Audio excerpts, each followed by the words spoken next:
welcome to Stars and Swords. I'm Alastair Stephens. In this week's increasingly belated episode, chapters 11 to 22 of Charles Dickens' Great Expectations, and if you thought that the first reading in this series was a roller coaster of genre and tone, then buckle up. Before we get to all that, though, a quick note from listener Zach, who asks, quote, I'm surprised you haven't mentioned the most obvious comparison for Great Expectations, Oliver Twist. How do you think they compare? End quote. And Zach, that is a great question. And you're right, it is a super obvious comparison. And here's my shocking admission. I don't often think of Oliver Twist because I don't much like Oliver Twist. It's entirely a matter of personal taste. I am not going to deny that it is a very well-written, largely well-intentioned, and extremely popular book. And I do think that a large part of my distaste for Little Oliver is a consequence of my chronic overexposure as a child to the 1960 Lionel Bart musical version and the 1968 movie adaptation. This, I'm sure, is my most controversial Dickens-related opinion. And again, it is possible that I am speaking from the position of someone who spent half of every drama class being forced to perform songs and scenes from Oliver! Which is such an odious title. It is such a misreading of the tone of the text. It is such 1960s musical theater self-parody to include that exclamation point. And anyway, as is probably clear by now, I don't like the musical at all, and if I never have to hear a warbly-voiced teenager singing Where is Love while staring directly into that center spotlight, I'll be good. As for the book, I mean, yeah, it's fine, and also simultaneously undeniable. I find it to be a little simplistic for my taste. For all that it's celebrated as a realistic depiction of early Victorian London, I find that the pendulum swings too far and too fast from the monstrous grotesquerie of Bill Sikes to the boy's own adventure amiability of the Dodger. The kind of equivocation that I offered earlier about how well-intentioned the book is, too, of course, is related to Fagin and the many and valid accusations of anti-Semitism levied against that character in particular, Oliver Twist in particular, and Dickens' work in general. Now it seems pretty clear that Dickens was a product of his culture and that he was perpetuating anti-Semitic stereotypes rather than taking aim at the Jewish community in London with any particular enthusiasm, without a particular axe to grind. He addressed accusations of anti-Semitism at the time, and later in his life seemed to understand the damage that he had done. In 1860, right around the publication of Great Expectations, Dickens sells his house to a Jewish banker, James Davis, who challenges Dickens on the depiction of Fagin in the book, as did Davis's wife Eliza, with whom Dickens became close friends. He then returns to Oliver Twist in 1860, a book he had published more than 20 years earlier, and begins to edit out the references, the many, many references to Fagin's Jewishness. Dickens said at the time, quote, there is nothing but goodwill left between me and a people for whom I have a real regard and to whom I would not willfully have given an offense, end quote. In live readings around this time, he also edited the physical description of Fagin to remove these stereotypically and grossly anti-Semitic qualities. And I say this not to exonerate Dickens exactly, or either to condemn him, I suppose, but to note that in terms of making amends for his ignorance, including writing several Jewish characters in Our Mutual Friend, published in 1865, but rather to note that he wasn't unaware of the consequences of his actions, and he took steps to undo the damage that he had caused. Just imagine with me, would you, if the most popular writers of the day could hear criticism about the damage done by their words, maybe show a little humility and recant, rather than set their reputation ablaze in a public bonfire over on Twitter. What a world that would be. More importantly, I do think it's helpful to recognize Oliver and David Copperfield and Pip as points on a continuum, that these are the three boy heroes of Dickens' work, and they are all, to a greater or lesser degree, autobiographical. To me, Oliver is essentially passive. He's bounced from event to event by circumstance. It's a grotesque little fairy tale that has some inarguably great writing, but is kind of swamped in sentimentality and stalled by that central passivity. David, on the other hand, is a clear response to Oliver. He is motivated and goal-oriented and takes control of his narrative, even though he's somewhat ineffectual. To me, David's control of that story and the way that we interrogate and cast doubt upon memory throughout that book in particular kind of gets in the way of the story being told. That said, though, I should qualify that in particular by saying it's a long time since I read David Copperfield, so I may well need to return to that one.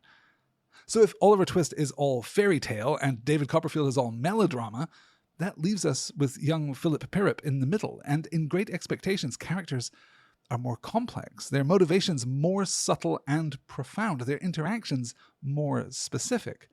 I don't think, just to pull from the parts of the book that we've already read, never mind what we'll get to later, I don't think there's a scene in either Twist or Copperfield that is as emotionally complicated or as real or as adult as Joe Gargery telling Pip about his relationship with his wife.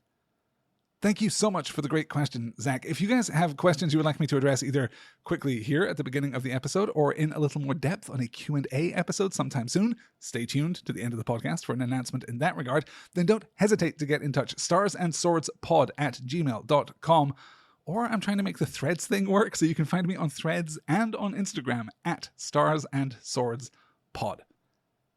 So let's pick up with chapter 11 and a hard turn back to the Gothic and a return to Miss Havisham.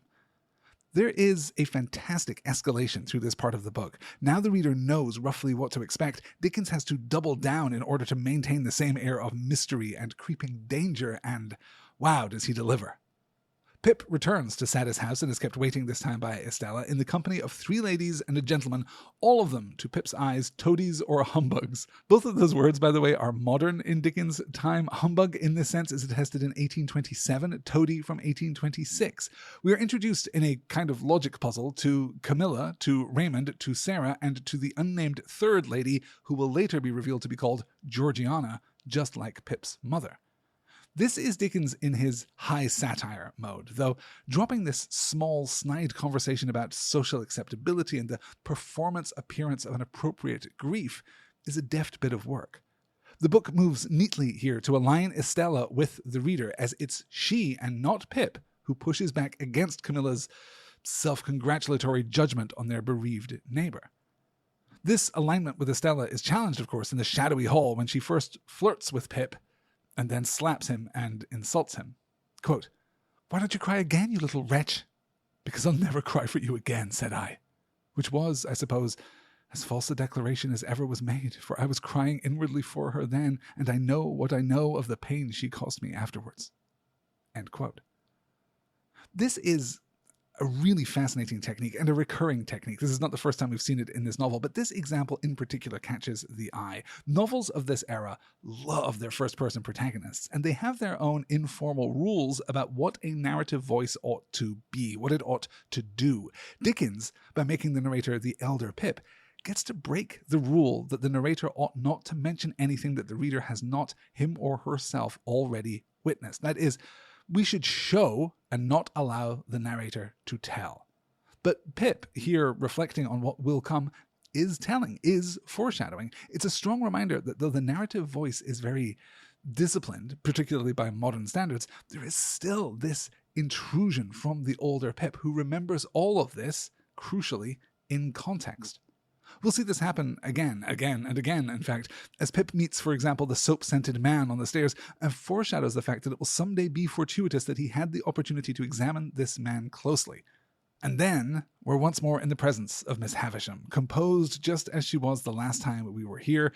Pip confesses that he is reluctant to play, so Havisham invites him instead to work, sending him across the hall to what can only be described as the super Gothic room. Pound for pound, this might be the best piece of descriptive writing in the entire Gothic canon, which I know is a huge statement, but still and nonetheless, I think it sticks. I think it's defensible. Let's take one small example. Quote, "As I looked along the yellow expanse, out of which I remember it seeming to grow like a black fungus, I saw speckle-legged spiders with blotchy bodies running home to it and running out from it as if some circumstance of the greatest public importance had just transpired in the spider community." End quote. So the bride cake itself grows from this yellowed altar of the table like a black fungus. The spiders themselves are speckled and blotchy, unwholesome words that indicate disease and decay. And more than the spiders simply exploring the cake, Pip implies that they have made it their home, their community, that this is permanent, that there has been a colonizing effort of the Gothically monstrous here in this room. Consider the candles faintly troubling the room's darkness, or the mice in the panels, or the black beetles on the hearth. This is a room that no longer belongs to the human owners of the house. More so even than Miss Havisham's room, This is a room that has been handed over to timelessness. Yes, it has been preserved, but in that timelessness there is a bustling and inhuman activity. This is the first moment where Pip describes Miss Havisham as a witch, too, which will be significant to a possible interpretation of what is happening later in this week's reading. From here, we have the macabre address of the relatives, with the taking to task of the pockets, the performance of concern, of care, of anticipatory grief is, I think, extremely well recognized, and the unseemly jostling for position and favor is upsetting and even a little comedic, even in these surroundings. Havisham here is revealed to be more than she may have seemed previously. She is vibrant and forceful and clear and physically demonstrative. She is striking the table with her stick. She is challenging the timelessness of the room with her own immediate action and her own powerful presence, and foretelling of what will be when she dies. We're beginning to get the sense here that Miss Havisham's entire deal is not as simple as it seems, that there is a degree of performance encoded here, which might fairly make us question, though would not make Pip question, he's not quite there yet, might make us question how much of this is a diegetic metaphor, this externalization of her emotional state. As we see after the pockets leave and Havisham admits that it's her birthday, quote, "When the ruin is complete," she said with a ghastly look, "and when they lay me dead in my bride's dress on the bride's table, which shall be done, and which will be the finished curse upon him, so much the better if it is done on this day." End quote. Goblin mode is for beginners. Miss Havisham mode is the social media lifestyle choice for 2024. From there, Pip eats and then explores the garden, happening upon one of my favorite scenes, honestly, the pale young man inadvertently finding himself in an early 19th century junior fight club. This is a terrific scene, and we'll return to it later in the story from a different perspective, but even in the moment, it is effective. It is, if you'll forgive the pun, striking. Pip, rough and unfinished with this bare minimum of courtesy, and his opponent, all manners and consideration and blinking innocence. And I do think that there's an interesting perspective from which we might view this scene, even though it is by no means the only perspective by which we might view this scene. Pip is inspired by the young man's spirit, by his indefatigability, by his superior knowledge, by his technical skill, even if it's only informed, and even if it is less effective in the arena of battle than Pip's blacksmith apprentice strength and bluntness.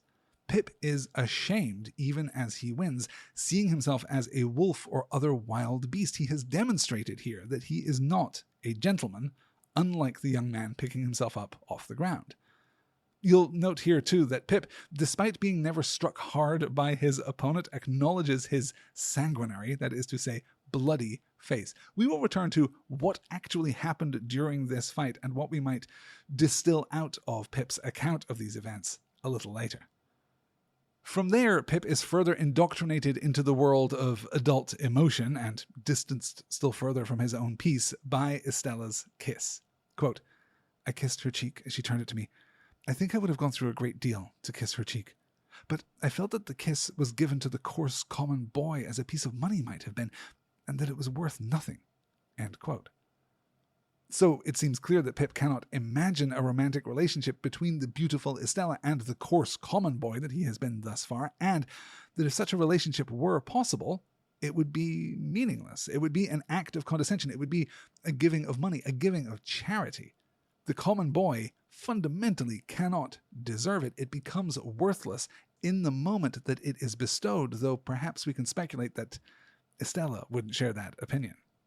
So sure is Pip that he is a common boy that he frets through the beginning of the next chapter about the inevitable justice that will be laid upon him concerning the pale young gentleman, apparently without remembering that the fight was entirely the young gentleman's idea, that he initiated it.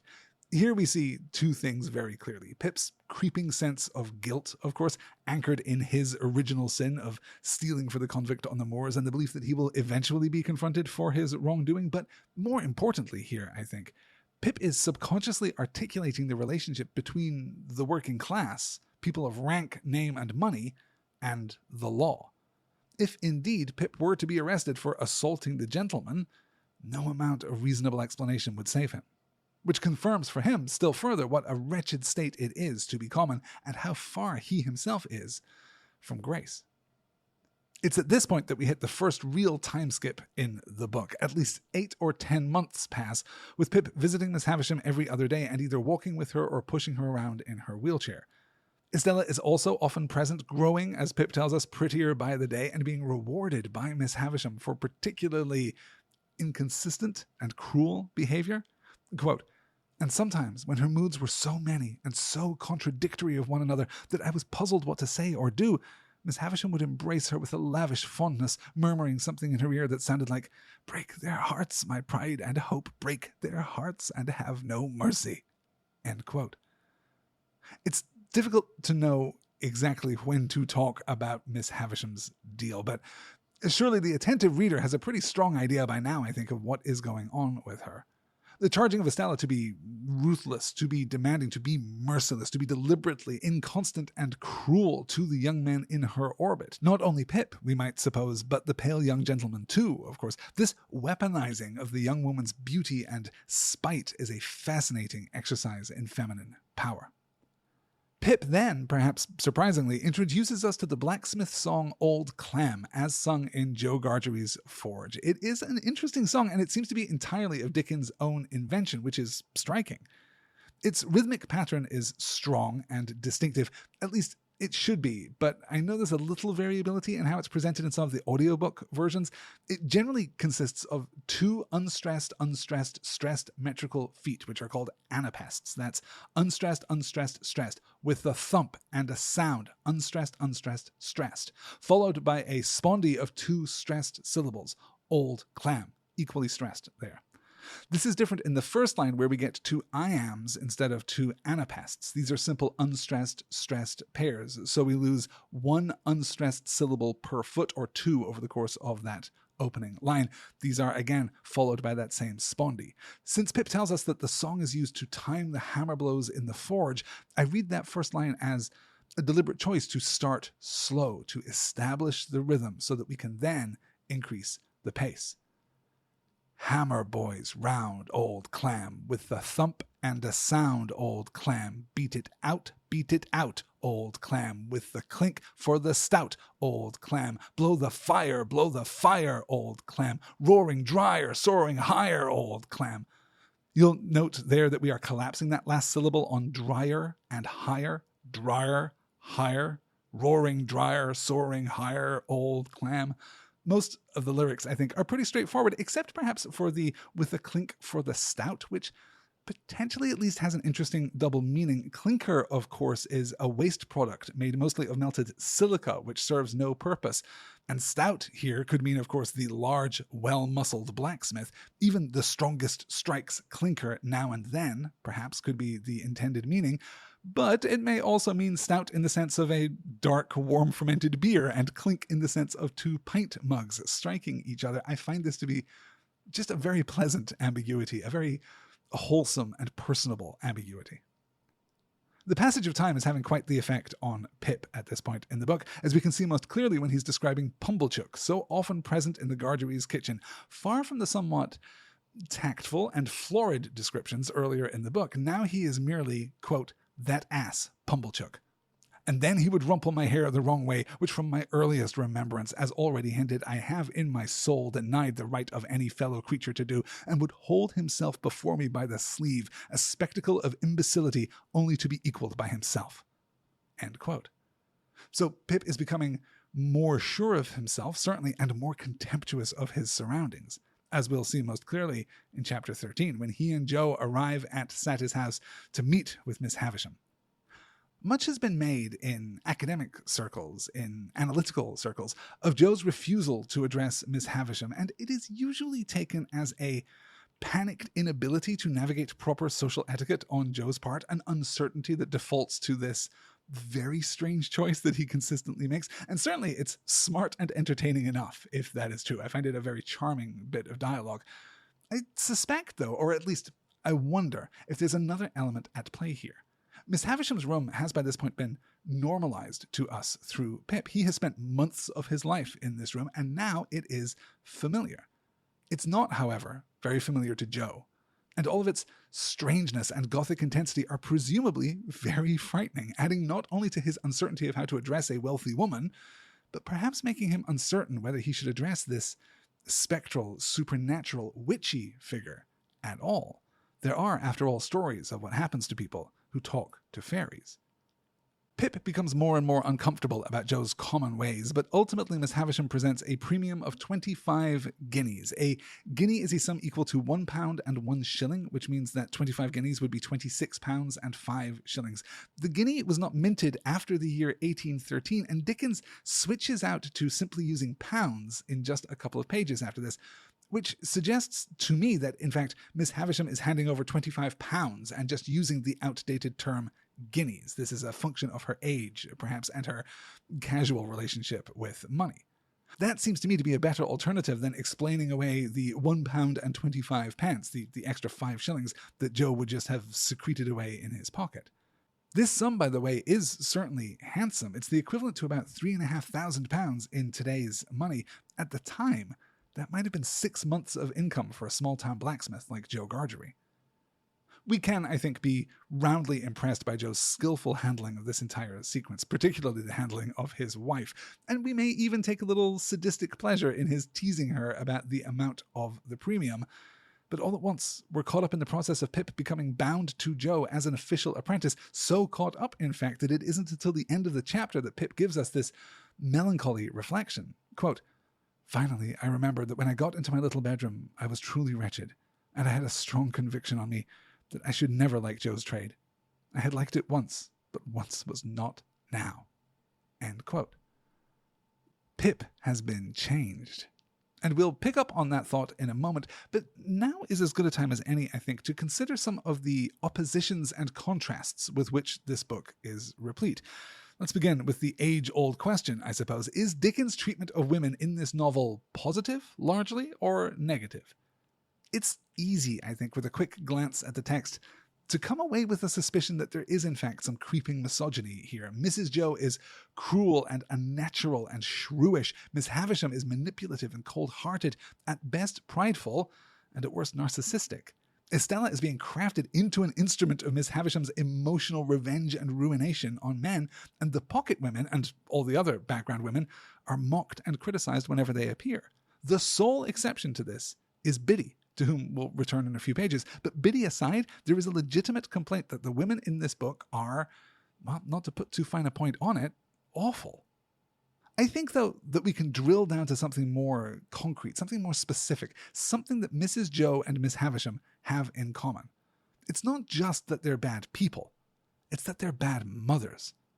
Mrs. Joe is physically abusive, shows no sign of love or care or compassion for Pip. Miss Havisham, by contrast, showers Estella with praise and demonstrations of affection, but they are put to the singular purpose of strengthening Estella's loyalty to her and confirming her power over men. We can further argue that the book as a whole is playing with gender roles and expectations from the first page, but we should bear in mind, particularly when we're considering to what degree Pip is a semi-autobiographical stand-in for Dickens himself, we ought to be mindful of the author's own feelings about his mother.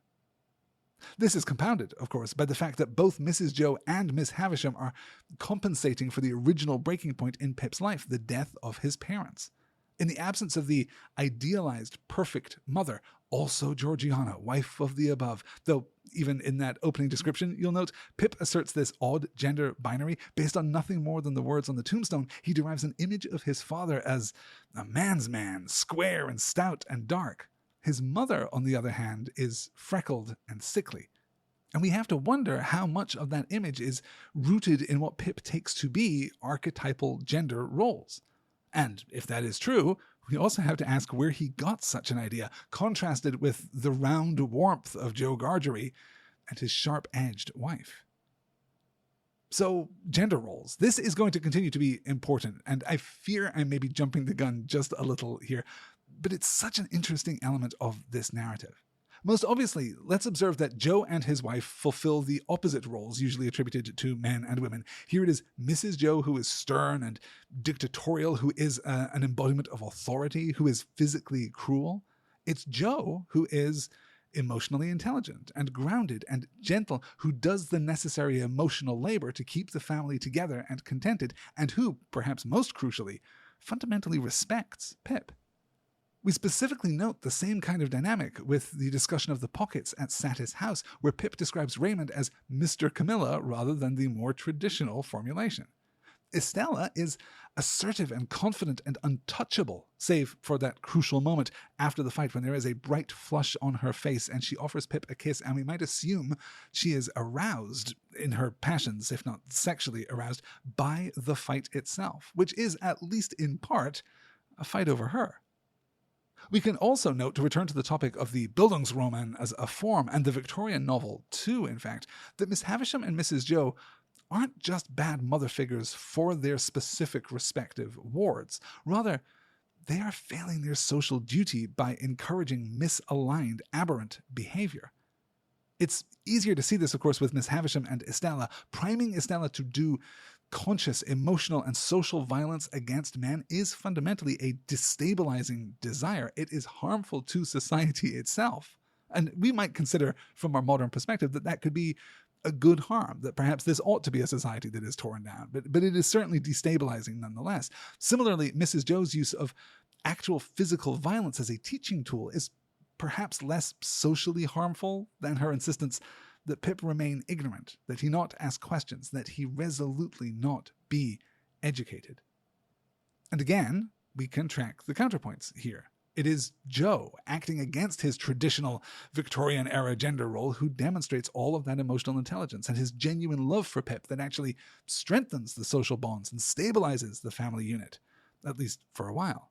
It's Biddy, absolutely conforming to society's expectations of her, that represents positive femininity. And Biddy, through her education of Pip, is also something of a surrogate mother figure. Pip's friction with Joe and Biddy is a product of his own dissatisfaction with his common life. But more on that later. And we'll have a chance to talk about how at least one of these stories comes to an end in the next few chapters. So let's move on and we'll circle back to the punishment of Mrs. Joe. In chapter 14, Pip is chafing against the constraints of his new life. Quote, "Within a single year, all this was changed. Now it was all coarse and common, and I would not have had Miss Havisham and Estella see it on any account." End quote. It needn't be said, of course, that the Gargery house, the front door, the kitchen, these things have not changed in the span of a year, but Pip himself has. And it would be one thing for Pip to just feel this without reflection, just to be consumed by it and caught up in it. And this will be, I think, the key to his redemption. He remains aware of the internal tension within his feelings. He describes it as an ingratitude, as ungracious. Quote, "Well or ill done, excusably or inexcusably, it was done." End quote. He also sees Joe's virtue as compensating for his own vice. He's crediting to Joe those qualities which keep him constant and consistent in his work in the forge.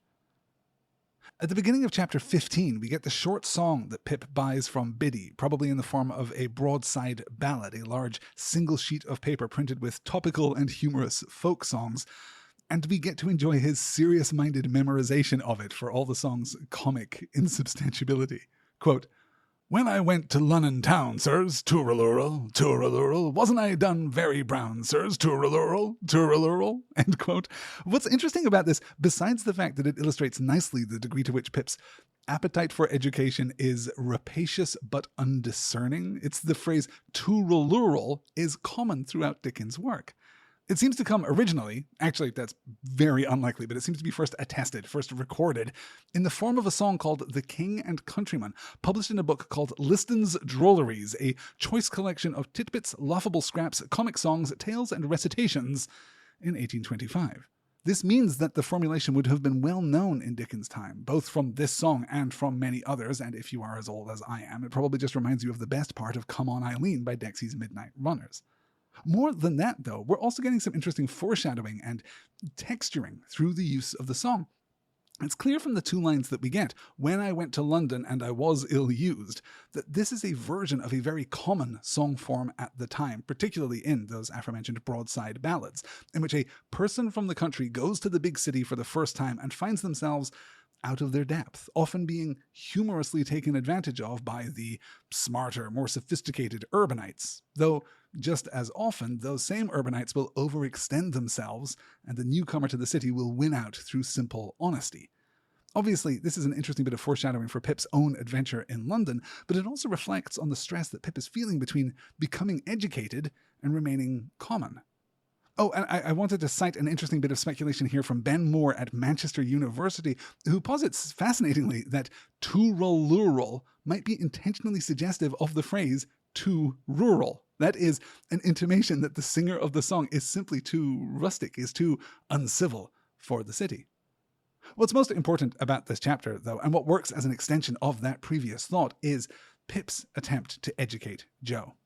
Whatever Pip learns, he takes to the Battery on a Sunday afternoon to teach to his brother-in-law, though little of it sticks. This desire to improve Joe, and therefore to make him acceptable company, is undeniably selfish and sad. But it does speak to Pip's genuine love of this surrogate father figure, surrogate mother figure.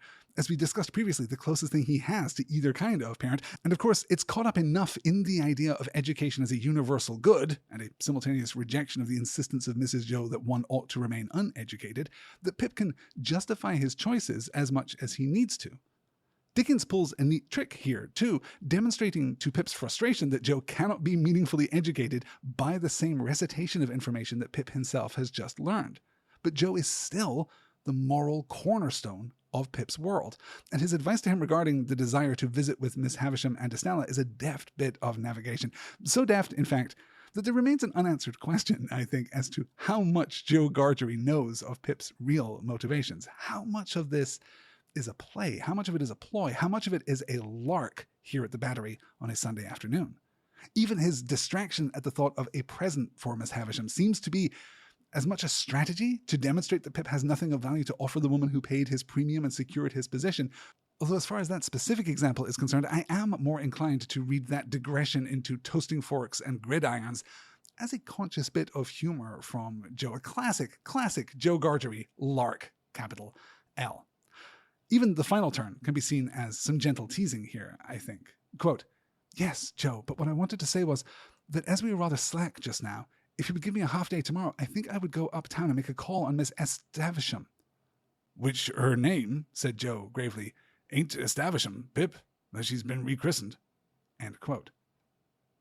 This takes us to the introduction of the odious Orlick, Dickens' names again, delivering here on every level, and the internal tension at the forge.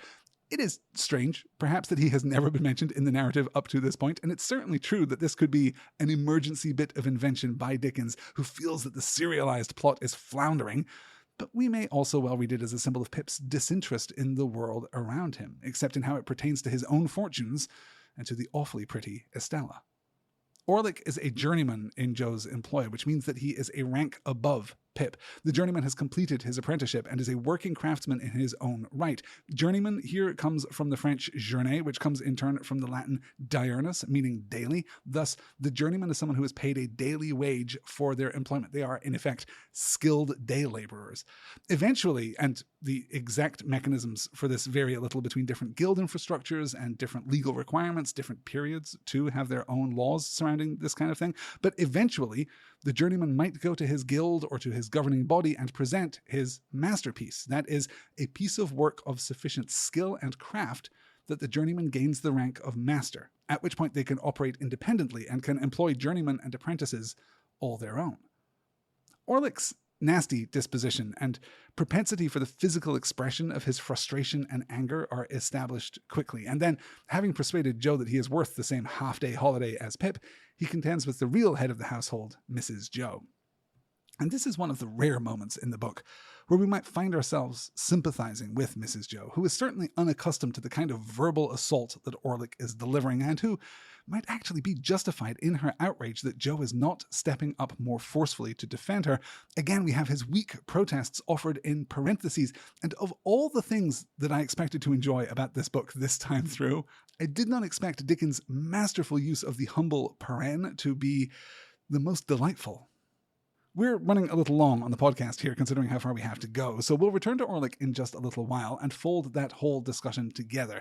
In the meantime, we can note that Joe is restoring order with the help of some beer from the Jolly Bargeman, and then Pip is off to Sadie's house. He navigates his way around Sarah Pocket and is all at once back in the company of Miss Havisham, who is unchanged. but who delights in Pip's desire to see Estella and in Estella's distance from him. Quote, "Abroad," said Miss Havisham, "educating for a lady, far out of reach, prettier than ever, admired by all who see her. Do you feel that you have lost her?" End quote.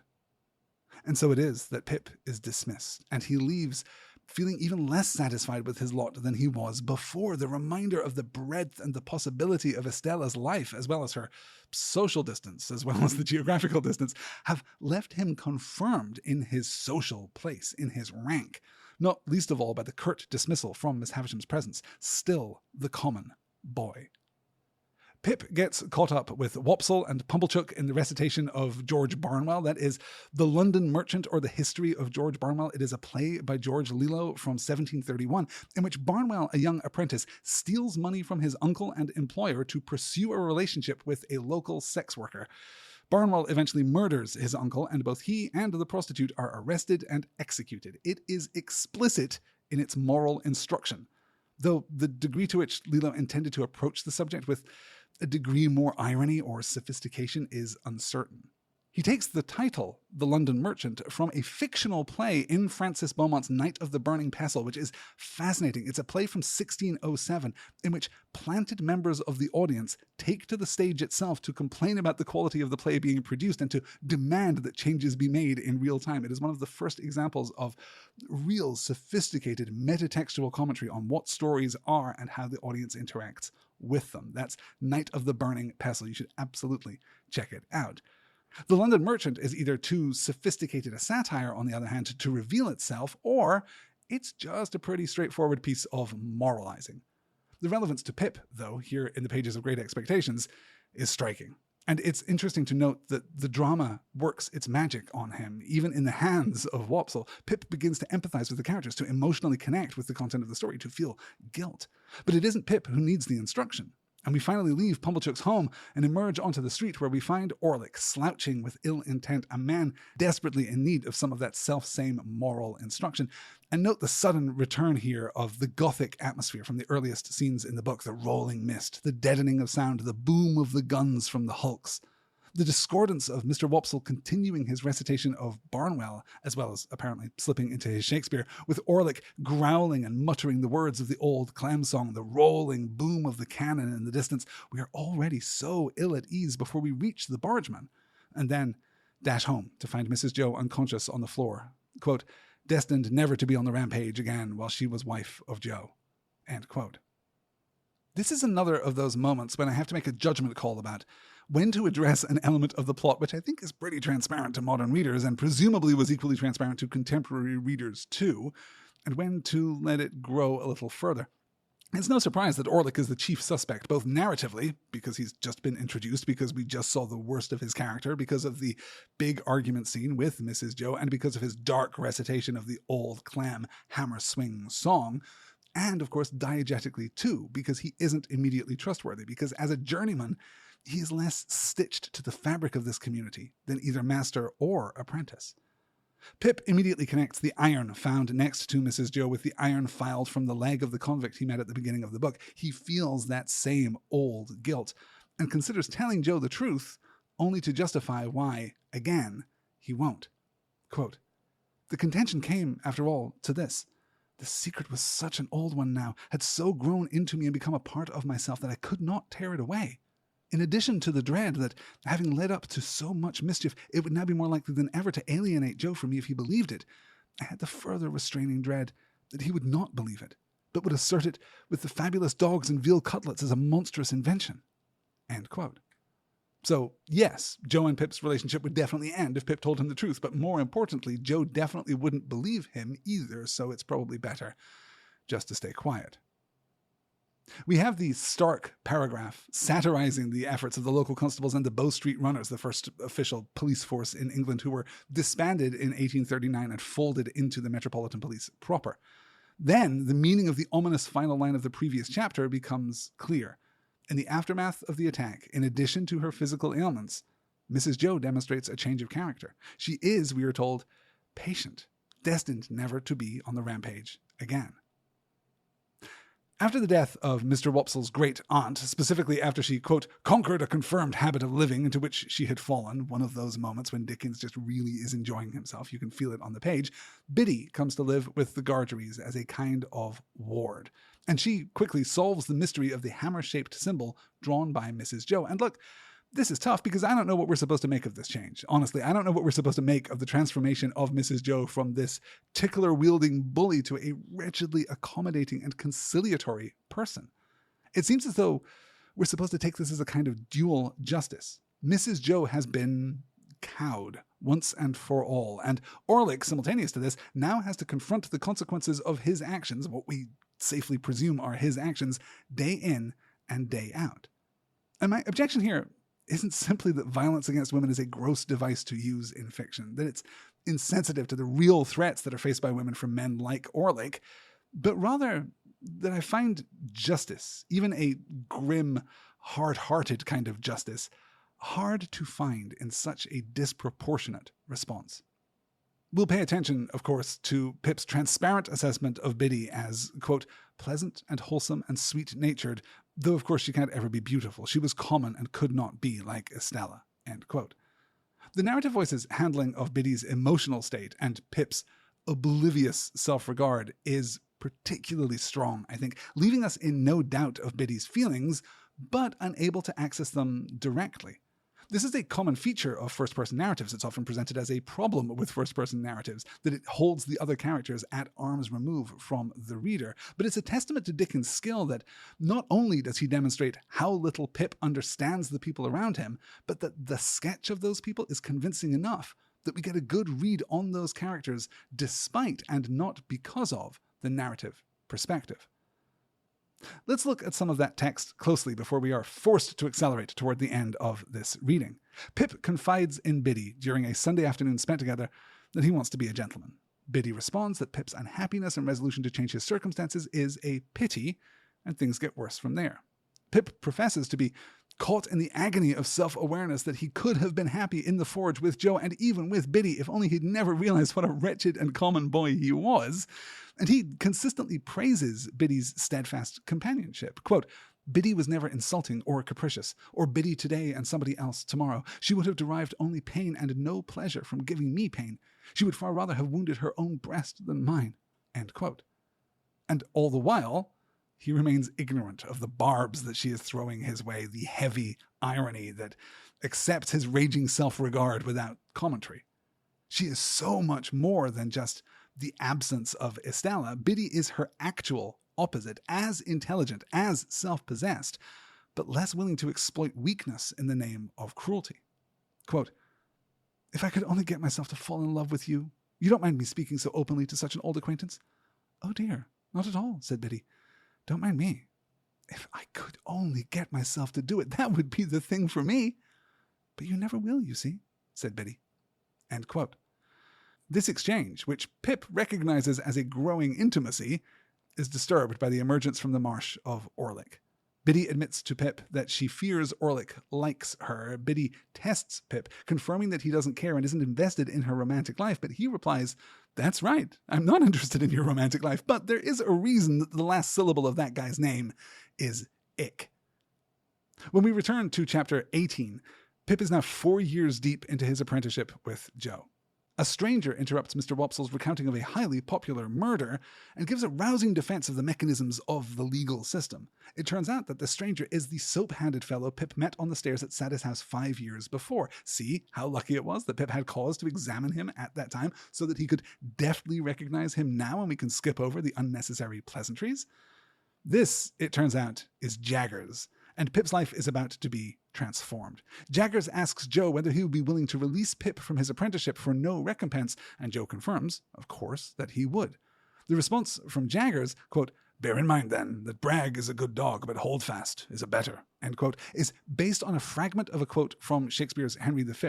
Jaggers is saying that words are fine, but actions are better. Don't brag about it, hold fast to it. And if I can transition for a moment from literary footnotes to the very profitable world of online lifestyle guru, let me emphasize that, because it is one of the hardest won sparks of wisdom that I have earned in my life. People will tell you anything they like, but they will show you who they are. And then, almost exactly a third of the way into the novel, we get the title drop. Quote, "Now I return to this young fellow, and the communication I've got to make is that he has great expectations." Joe and I gasped and looked at one another. "I am instructed to communicate to him," said Mr. Jaggers, throwing his finger at me sideways, "that he will come into a handsome property. Further, that it is the desire of the present possessor of that property that he be immediately removed from his present sphere of life and from this place, and be brought up as a gentleman. In a word, as a young fellow of great expectations." End quote. So, the title, Great Expectations. The high school interpretation of the title is that it refers solely to Pip's belief that he is going to change his life and become a gentleman. He has great expectations of what he is capable of, in effect. But anything other than the most cursory read of the text, I think, really challenges that interpretation. Not least of all because Pip, at this point in the story, is doubtful as to whether or not his plans, which are always, I think, perhaps too soft to consider expectations as opposed to, vague hopes. He's worried that these plans to change his social place might not actually work out after all.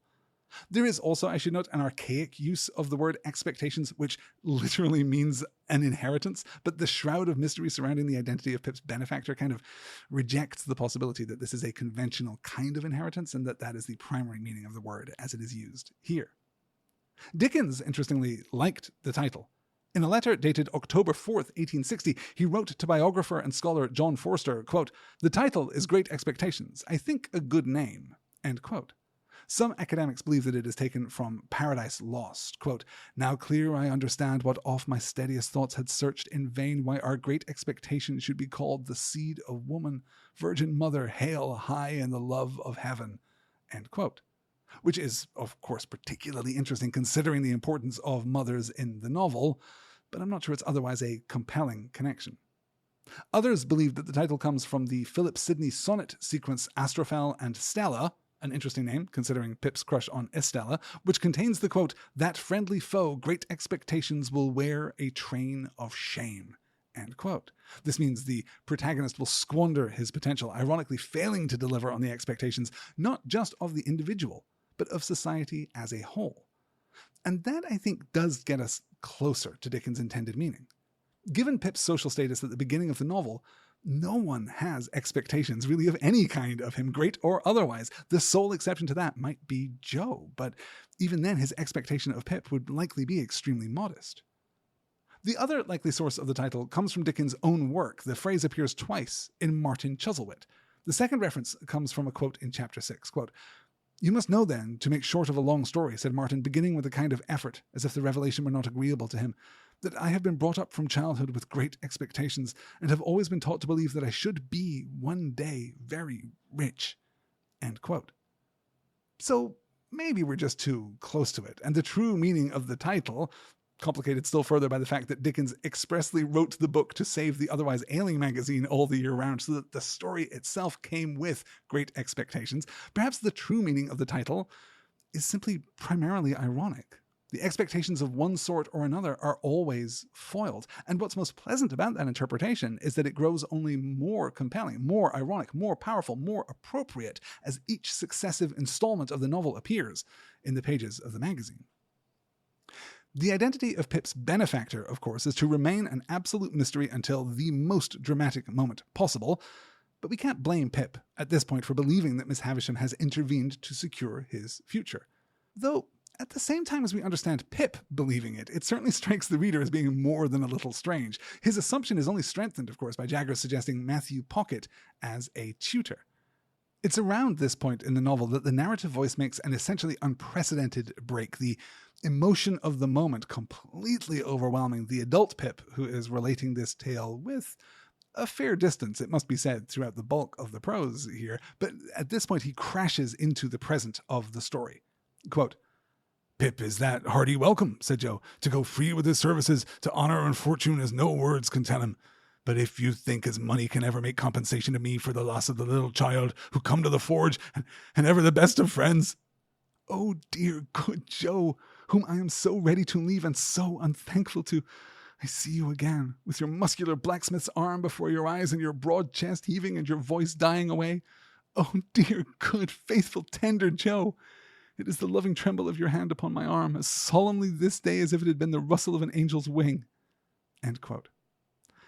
And if young Pip has been growing a little insufferable in the last few chapters, he now launches himself boldly into a new career as the worst. He cowardly ducks the responsibility of telling Biddy about his change in fortune and his plan to leave for London, leaving Joe to do it in uncharacteristically clipped and plain language.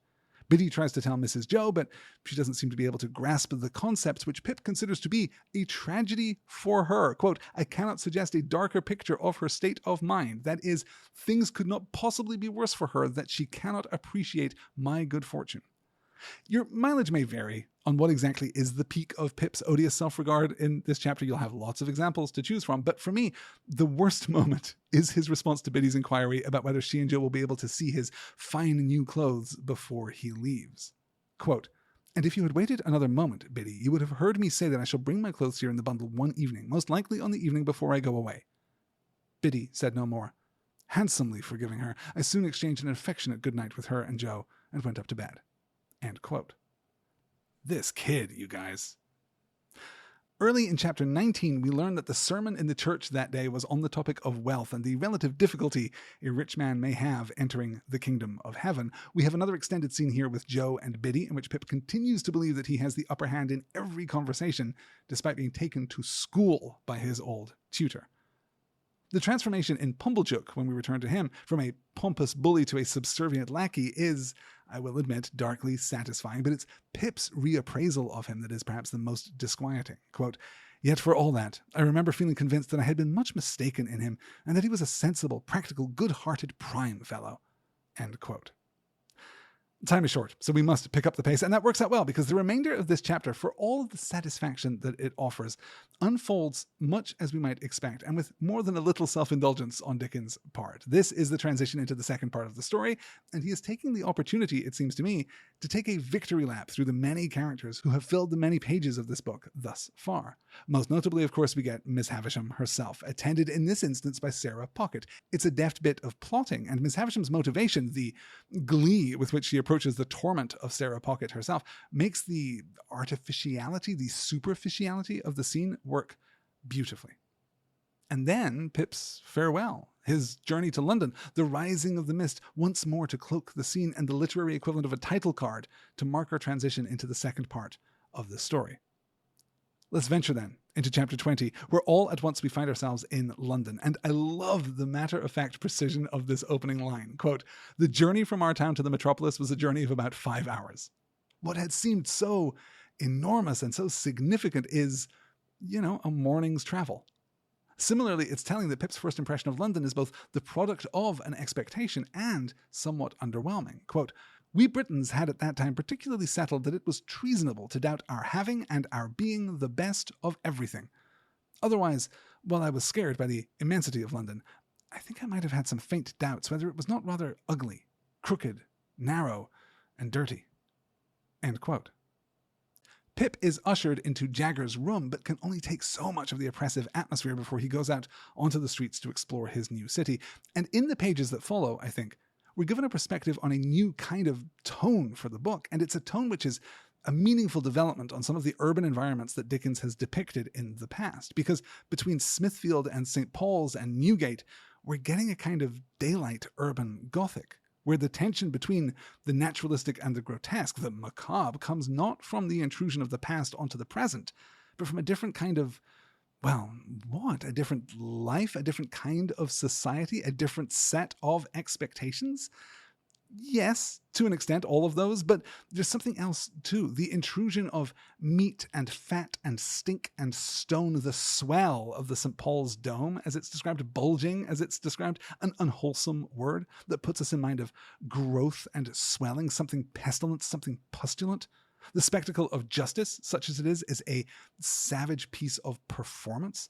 Pip is sickened both by the presentation of London, by the presentation of justice, and the truly upsetting detail of the Lord Chief Justice's mildewed clothing.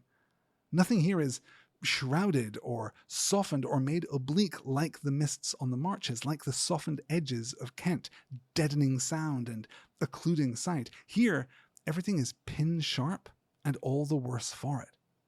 And if the first half of this urban tour of the Gothic and the Gross is predicated on the institutions of London, Smithfield and consumption, the swollen dome representing the corpulence of organized religion, the exploitative carnival of justice, then the second part, after Pip momentarily returns to the office to learn that Jaggers is still absent, focuses instead on the people, the two men of secret appearance, the knot of men and women, 3 men, 2 women, an odd number that may well draw suspicion, and of course, the red-eyed Jew, capering beneath a lamppost, lisping as comedic Jewish characters often did in books of the era, singing out his little advertising slogan, comparing Jaggers favorably to cag-maggers, dealers in scraps and trash.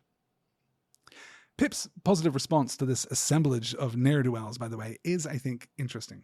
He doesn't see them as individuals. He sees them as advertisements, as commodities. He sees them as proof, as evidence of his guardian's power and influence, and by extension, naturally enough, his own power and influence. Even Jaggers' blustering bullying of Mike, the one-eyed man in the velveteen suit, who is clearly engaged in the fabrication of a witness, a deed from which Jaggers wishes to remain a healthy distance, does nothing to dissuade Pip of this man's admirable qualities. Pip is then paired up with Wemmick, and they walk out again to explore the city. He casually inquires whether London is a terribly wicked place, and Wemmick says that it is, but at least it's a dispassionate, impersonal kind of wickedness. It's not dependent upon such rural concepts as bad blood or enmity. Wemmick escorts Pip to the inn, and they part after some awkward uncertainty about shaking hands, which is a really nice beat. That last line that Wemmick gets about not shaking hands anymore except at the last, that refers to the formal handshake given the prisoner about to be taken out to be executed, which is at least very grim, and suggests further that the 5-hour coach journey from Kent to London may have involved a greater distance or a greater passage of time than we might have expected. At the end of the chapter, we get the very welcome and gorgeously observed reintroduction of Mr. Herbert Pocket, none other than the pale young gentleman Pip fought in the garden of Satis House a lifetime ago. The beat following their recognition of each other, that Herbert remembers knocking Pip around and begs his forgiveness, is an interesting one and forces us to contend with Pip the unreliable narrator and Herbert the fantasist. In more ways than one, of course, Herbert and Pip continue to be reflections of one another. The most striking early example here, of course, is Herbert's casual disinterest in Estella. His description of her as a Tartar is loaded. Firstly, and maybe most importantly, we don't say Tartar anymore, but rather use the word Tatar to refer to this group of Turkic ethnic groups across Eastern Europe and Asia. But here, Herbert is clearly referring to the reputation of those peoples who were conquered by the Mongol peoples led by Genghis Khan as being similarly uncivilized, cruel, aggressive, violent, all the things that a bright young man might associate with Estella. Herbert is also distinguished from Pip in that he has a much better sense of what is going on. He resolves an obvious timeline problem by pointing out that Estella is adopted, and also suggests that he knows the backstory to the decrepit and somber Satis House, which we will get in just a moment. And as you can probably tell, I'm rather fond of Herbert, particularly as a reflection of Pip, but also on his own terms. I think the giving of the nickname in particular is so forced and self-conscious and deliberate that I can't help but find it all rather charming. And so we come to the natural stopping point for this week's reading and the terrible tale of Miss Havisham. Once there was a man who, as Herbert charmingly says, made love to Miss Havisham. That is, wooed her. A footnote here that making love as a euphemism for having sex bizarrely does not appear until the 1920s, which seems very late. Herbert tells us that the man was no gentleman, that he was lacking in the finest manners, all while correcting Pip about his own odd manners, and he proceeds to take Miss Havisham for all the money that he can. He calls off the wedding at the last moment, and Miss Havisham freezes the house in that painful moment of betrayal and grief ever after. Herbert and Pip in the present become friends, and eventually Herbert takes Pip to meet his family, the children tumbling up, as Dickens charmingly puts it, and the happy domestic chaos of a healthy family life. And in that moment, suspended upon the introduction to the narrative of Mr. Matthew Pocket, we will conclude this week's reading and this week's show. 2 quick notes then before we wrap up. I am thrilled to announce that the winner of the poll for our next book is Binti by Nnedi Okorafor, which I cannot wait to get into. I've started reading it already and listening to the audiobook recording by Robin Miles, which I can recommend because it is excellent. Also, I know that this episode of Stars and Swords is later than I intended, but as I guess you can probably hear in my voice, recording has been a little difficult this week. I do apologize for the delay, but we are not taking a skip week. I'm going to be back very early next week with chapters 23 to 35 of Great Expectations as Pip navigates polite and impolite society in London, receives a visit from Joe that does not go so well, and is entangled once again with Estella. I'm also going to host an informal little live Q&A over on the Next Word Discord on Monday evening at 8 p.m. Central. That's 9 p.m. Eastern, 6 p.m. Pacific, in which we can chat about what we've been reading and watching lately and, a little announcement regarding a new Lord of the Rings movie coming soon from Peter Jackson. This is not going to be a Great Expectations specific Q&A, so by all means come and hang out and we'll just chat for a while. And if you can't make it live, email your questions to starsandswordspod@gmail.com. Come find me on Instagram, come find me on Threads, also at starsandswordspod.